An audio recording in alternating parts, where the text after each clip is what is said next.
Recorded Books and One Click Digital present As Good as Gone by Larry Watson. Narrated by Richard Poe.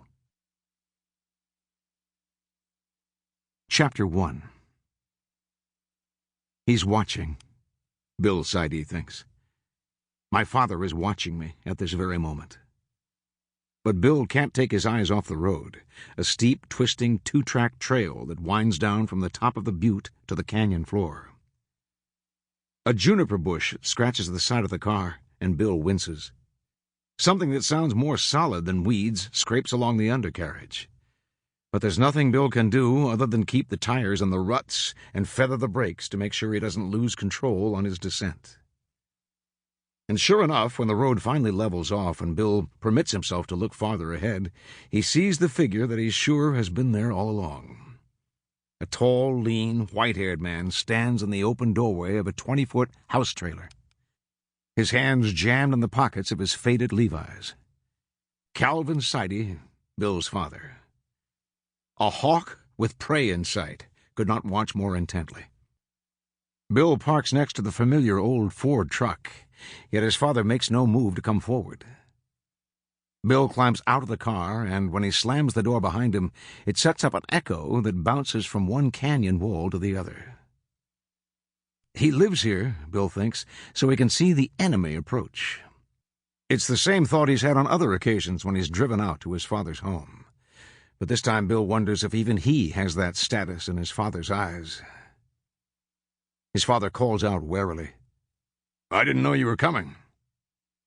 To that, Bill has no response. His father doesn't have a telephone. He picks up his mail no more than once or twice a week. How can anyone, son or stranger, notify Calvin Sidey of an impending visit?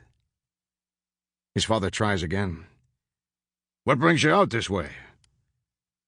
And that's Calvin Sidey in a sentence. Let's get to it. Well, that suits Bill, too. When he looks toward his father, Bill has to shield his eyes against the sun glinting off the trailer's aluminum siding. "I've got a favor to ask." His father steps back inside the trailer. But since he doesn't shut and lock the door behind him, Bill understands that he's supposed to follow.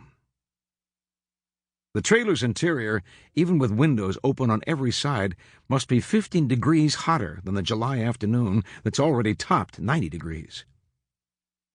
"Can I get you a cup of coffee?" his father asks. "Coffee? Jesus, no. A glass of water, please?" The trailer is exactly as Bill remembers it, and why not? It's likely that nothing more than the calendar page has changed since Bill was last here, though he can't recall when that might have been. His father has his life stripped down to the essentials, and for everything that's left, he has a hook, shelf, bin, drawer, peg, or rack. Bill guesses that in the cupboard there are no more than one, or at most two, plates, bowls, glasses, and cups. In that same cupboard will be a can of coffee, a box of oatmeal, a few cans of soup and beans, lard, crackers, flour, sugar, salt, and pepper. Above the two-burner stove hang a saucepan and a frying pan. On a shelf above the neatly made bed is a short row of books, and though Bill can't see the titles, he doesn't have to. These are his father's copies of Virgil, Horace, Juvenal, Ovid, Cicero, Catullus, and Pliny. The homemade gun rack above the door holds his Winchester lever-action .30-30, a 12-gauge Remington pump shotgun, and a fishing pole. And there's that calendar, hanging right next to the door. It's this year's, and the page is turned to the correct month, but Bill wonders if his father knows the date.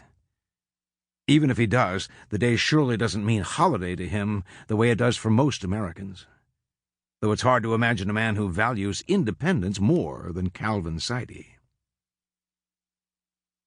Bill stands by the small kitchen table, but since his father has not invited him to sit down, Bill doesn't pull out one of the two chairs.